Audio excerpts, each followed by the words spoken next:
Postmortem report ప్రకారం మర్యాదాసే ముందు చనిపోయాడు. ఆ తర్వాతే మీ అమ్మాయి. మీ ఇంటి సీసీటీవీ ఫుటేజ్ పరిశీలించి చూడగా అనుమానాస్పదంగా ఎవరు లోపలికి రాలేదు. కానీ ముఖ్యంగా మర్యాదాసు డెడ్ బాడీ మీ ఫామ్ హౌస్ లో దొరికింది. పార్టీ క్యాన్సిల్ అయితే ముందే చెప్పకర్లా? Big waste of time. కొత్త కార్లో టెస్ట్ డ్రైవ్ వెళ్ళామనుకుంటా పోలా.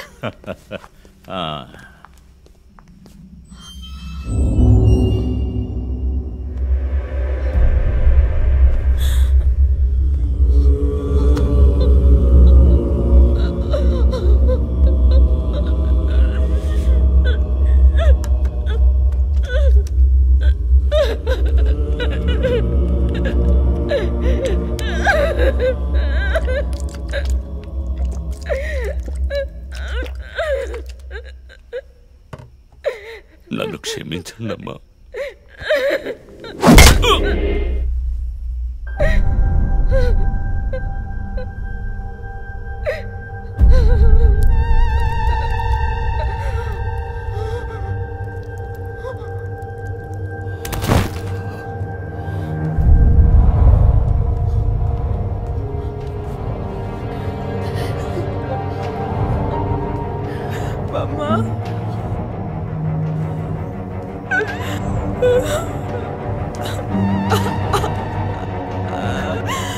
Why did you do this, Papa? Why?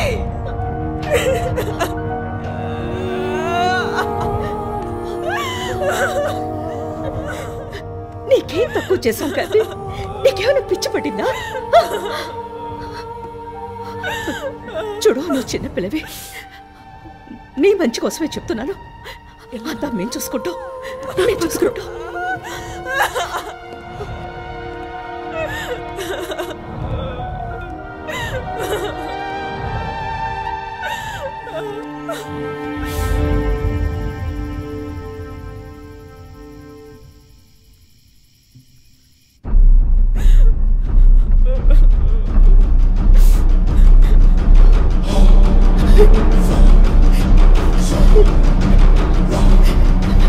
I'm gonna call the police.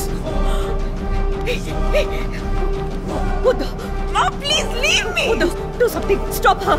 Kathy, Do something. Stop her. I told you to stop.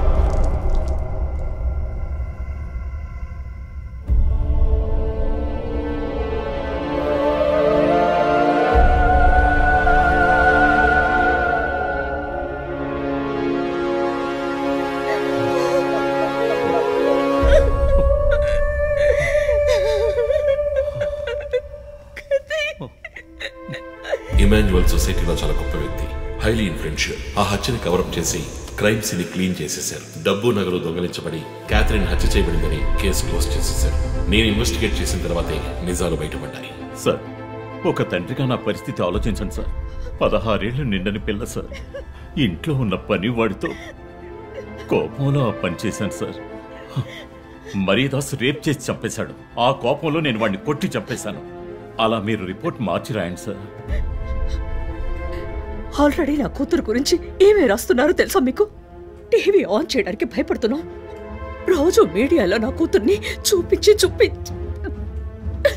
Rape చేసినట్టు ఎలాంటి evidence లేదు. వాళ్ళిద్దరూ ఇష్టపడే అలా నడుచుకున్నారు. అటాప్సీ రిపోర్ట్ క్లియర్గా చెప్తోంది. మీరిద్దరూ కలిసి ఎవిడెన్స్ని సప్రెస్ చేశారు. డాక్టర్ రమణతో కూడా దీని గురించి మాట్లాడాను. ఆవిడ కలెక్ట్ చేసిన డిఎన్ఏ ఎవిడెన్స్ చాలు మిమ్మల్ని కన్విట్ చేయడానికి. నేను డిఎన్ఏ రిపోర్ట్ మార్చి రాయిస్తాను. నాకు కనెక్షన్స్ ఉన్నాయి. అది నాకు వదిలిపెట్టండి. ఆ శాంపుల్ని బట్టి రిపోర్ట్ మార్చి రాయండి. మీకు ఎంత డబ్బు కావాలన్నా ఇస్తాను. ఇండియాలో, విదేశాల్లో. జస్ట్ అకౌంట్ నెంబర్ చెప్పండి. సార్, మేమిద్దరం సిటీలో లీడింగ్ ఆర్కిటెక్ట్స్. మా రెప్యుటేషన్ ఏం కావాలి? అవమానం sir. We have done right. Yeah, we are done. You have to face the consequences. నా దగ్గరే దాచిపెట్టారు సార్. చెప్పకూడని విషయాలన్నీ చెప్పి ఇలా ఇరుక్కున్నారే సార్.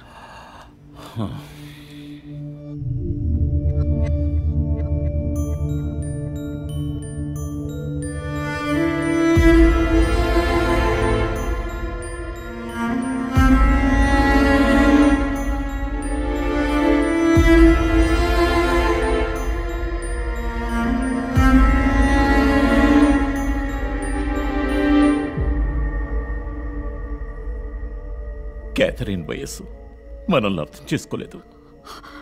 అడిగిందల్లా కొనిచ్చాం.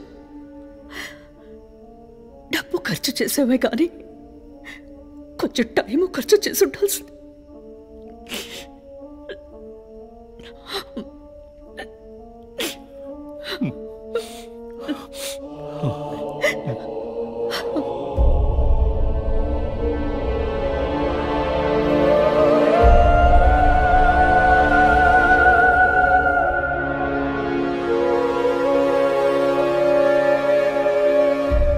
సో నీ థియరీ ఏంటి? శివానంద్, డాక్టర్ రమ్య, విష్ణు, ఆ తర్వాత నేను, మా నలుగురిని కనెక్ట్ చేసే కేసు ఇది. ఈ కేసు వల్ల బాధించబడ్డ ఎవరో ఒకరే సస్పెక్ట్. ఎవరు? ఆ కుటుంబంలో అందరూ చచ్చిపోయారు కదా. రిలేటివ్స్. వాళ్ళ చావు వల్ల బాధించబడ్డ ఎవరైనా ఒకళ్ళు. వాళ్ళు చచ్చిపోయి 3 ఏళ్ళు అయింది. ఇన్నాళ్ళు లేనిది ఇప్పుడు ఎందుకు జరుగుతోంది? I'm not convinced.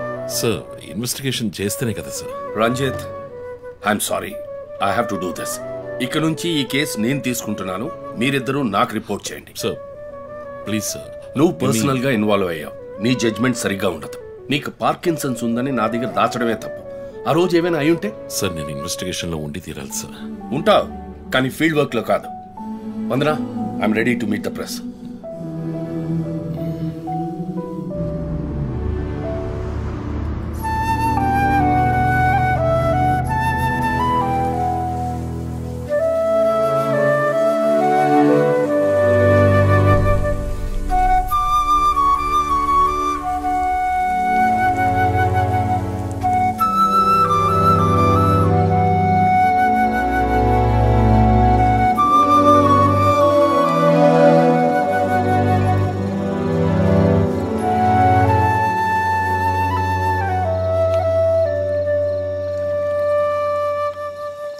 ఆయనయ్య పడుకోలేదా? ఆ సీరియల్ కిల్లర్ కేసు నిన్ను పడుకోనివ్వట్లేదా? నువ్వే ఇంకా పడుకోలేదు? నాకు ప్రాజెక్ట్ రిపోర్ట్స్ తల బద్దలవుతోంది. నీకో సీరియల్ కిల్లర్ ఉన్నట్టే నాకు ఆఫీస్లో సీరియల్ కిల్లర్ ఉన్నాడు. ఎన్నో ప్రాజెక్ట్స్, డెడ్ లైన్స్. నీకు అప్లై అయ్యే లాజిక్ నాకు అప్లై అవ్వాలి కదా. ఏమిటో లాజిక్? నిద్ర రాకపోతే 4 పెగ్గులు కొట్టే లాజిక్. అయితే మరి నువ్వు ఇంతవరకు మందు కొట్టిందే లేదా? అన్నయ్యతో కొట్టడానికి ఒక చిన్న permission. Okay, cheers for the serial killers. ఇంకేంటి, ఆఫీస్ అది ఎలా ఉంది? ఫన్ అన్నయ్య. ఫ్రెండ్స్ చాలా మంది ఉన్నారా? ఫస్ట్ పెగ్లో క్యాషువల్ గా స్టార్ట్ చేసి 4th పెగ్లో లీనా గురించి అడుగుతారు. నన్ను వదిలేండి బాబు. సర్లే, అడగలే, దిగులు పడకు. సరే, మీ డిపార్ట్మెంట్లో నాలాంటి టెక్కీస్ ఎవరు లేరా? ఎందుకు లేరు? పోలీస్ అంటే ఓన్లీ కొట్లాటే అనుకున్నావా? ఇంటెలిజెన్స్ కూడా ఉందిరా. అయ్, కొత్తగా ఉంది. తర్వాత పోలీసులో ఉన్న కిక్కు వేరే ఏ జాబ్లోనూ లేదురా. ఆ పోలీస్ జాబ్ ఏదో నువ్వు చేసుకో, నాకు సెట్ అవ్వదు. నేను శాన్ ఫ్రాన్సిస్కోకి వెళ్ళి BMW కొనుక్కొని సెటిల్ అయిపోతాను. అది చాలు నాకు. ఇలా చూడరా, నేను తలుచుకుని ఏ దేశానికైనా వెళ్ళి సెటిల్ అయి ఉండొచ్చు. కానీ ఒక ఇన్సిడెంట్ నన్ను మార్చేసింది. ఒక సిన్సియర్ పోలీస్ ఆఫీసర్ ఒకరోజు బైకులు పెడుతున్నప్పుడు 4 రౌడీ వెధవలు ఆయన్ని కత్తితో నరికేశారు. నేను వెళ్ళి చూసేపటికి రక్తపు మణుగులో ఉన్నాడు. కళ్ళలో మాత్రం కొంచెం ప్రాణం ఉంది. నా చేతిని గట్టిగా పట్టుకొని నా కళ్ళలోకి సూటిగా చూశాడు. ప్రాణం పోయింది. అప్పుడు నువ్వు ఇంకా చిన్నపిల్లాడేవి. అర్థమైంది. మా నాన్నేగా. ఆ రోజే నేను ఒక పోలీస్ ఆఫీసర్ అవ్వాలని నిర్ణయించుకున్నాను. మా నాన్న ఎవరు చంపారో తెలియలేదురా. ఒక అన్సాల్వ్డ్ కేస్. ఆ తర్వాతే లైఫ్లో ఏ కేసు తీసుకున్నా సాల్వ్ చేయకుండా వదలకూడదని డిసైడ్ అయ్యాను. చేసేస్తా, పట్టుకుంటా. నాకు మన నాన్న గురించి పెద్దగా తెలీదు, కానీ నా అన్నయ్య గురించి బాగా తెలుసు. నువ్వు ఖచ్చితంగా పట్టుకుంటావు అన్నయ్య. Cheers. Good night. Good night.